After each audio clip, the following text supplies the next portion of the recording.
911 season 8 episode 17. Buck in this flashback with them having dinner together and eating together, being a family. They were laughing so sinisterly. That was so scary. I think it was supposed to be happy go lucky, but oh my gosh, that creeped me out so bad. That creeped me out so bad. Why are y'all laughing so hard? Calm down. And nothing that he was saying was that funny. Like, he was like, we delivered a baby on that yoga mat, then this yoga mat, then that yoga mat, and then Buck had to deliver a tapeworm. Like, none of that was that hilarious. And they all like, you're creeping me out. I don't know, they filmed that in a way that was like, was this supposed to be nightmare fuel? I hated that. And then it just cuts to him at the table sitting alone. Damn. Y'all really tugging at a bitch heartstrings, huh? Calm down. We're 2 minutes in. Eddie going to see Hen and Karen about Buck and how Buck is trying to hold everybody together but not actually processing his own grief and worried about him. Like Karen said, you're worried about his level of worry? Yeah, you don't know it yet, Diaz, but you're in love with him. You're in love with Evan Buckley. Buck and Eddie asses are so fucking in love with each other. Why the fuck are y'all arguing in the kitchen? He walked in telling me something. I thought I said I was gonna get groceries, but you came in there empty-handed. You came in there empty-handed. Empty-handed. Why am I saying empty-handed like that? You came in there empty-handed. So like, what the fuck? You told me something. You thought you was gonna get groceries, but you ain't even get none. So, and then they argue about the fact that you have this job offer from El Paso Fire and you didn't even tell him, which, regardless of how he reacted, you still should have told him because that's your best friend. But you know he wasn't gonna be over the moon, but like, you already don't live in LA, so who gives a fuck? You know what I'm saying? You've bought a house in El Paso. It's not a temporary move, so you getting a real job there, what was that gonna change? Nothing. You still don't live in LA, so just fucking tell him that you got the offer that you were looking for.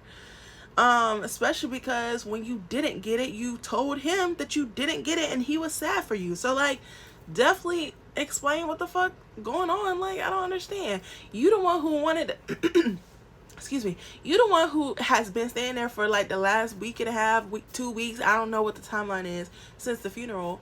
You could have been left a couple days after the funeral, the next day after the funeral, if you wanted to be real quick. You didn't have to fucking stay in LA. Why are you still here? And then you gonna get mad at him for being mad that you didn't tell him when you told everybody else but him? Well, actually, you only told one person, but you know, the 118 gotta talk to each other about everything. So everybody else but him knew first. And he already was pissed at you for doing that same shit before. Back when you were gonna move to dispatch, you told everybody at the same time. He ain't fucking with that. You're supposed to be my best friend. Why the fuck I'm finding out at the same time as all our other friends? Like, we're all family, yes, but we're closer. Me and you, we're closer. So I always need to hear news first. What are you talking about? What are you talking about? So y'all already had that disagreement in the past. I don't think he actually, I can't remember if he actually said that that was one of the problems he had with him moving to dispatch. I think they really focused on the fact that he was moving to dispatch being the big issue. But I know one of the main things he was mad at is like, why wouldn't you tell me? You know what I mean? Like, what the fuck?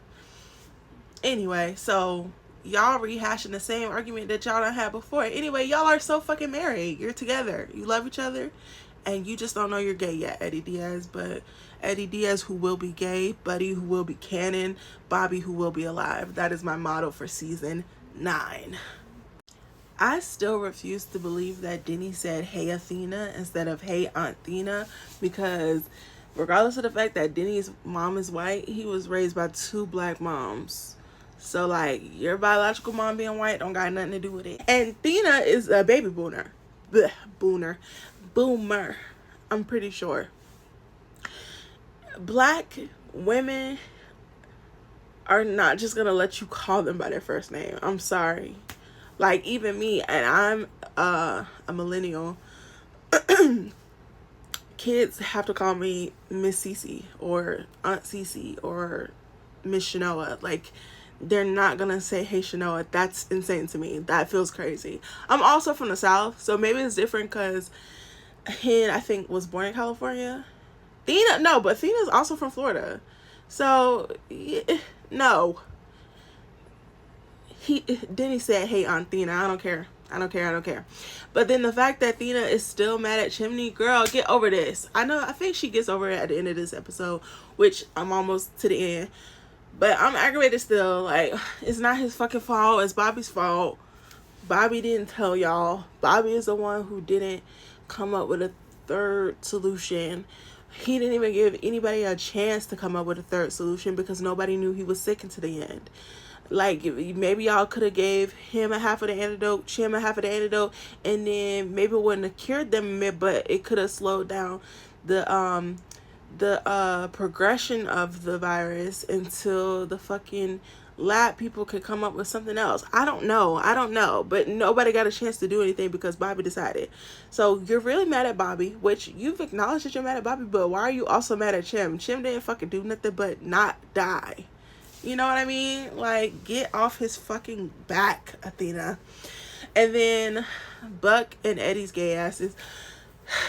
I love them so bad. Buddy Cannon. When Buck walk in the house and Eddie's just leaning on the fucking archway or the door or whatever, talking about some, when Buck was like, I thought you left, he was like, no, he said, I thought you went back to Texas. And it was like, when did I say that? And he was like, in your note.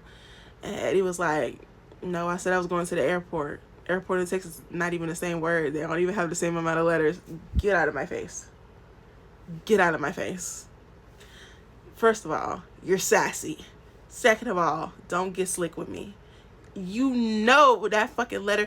You rage baited me. You guys are rage baiter for rage baiter. Because why the fuck? Wait, Buck rage baited you by getting the fucking groceries when you said you were gonna get groceries. You rage baited him back by telling him that you were going to the airport, thinking that it was gonna be Texas when you knew you was just going to pick up Chris.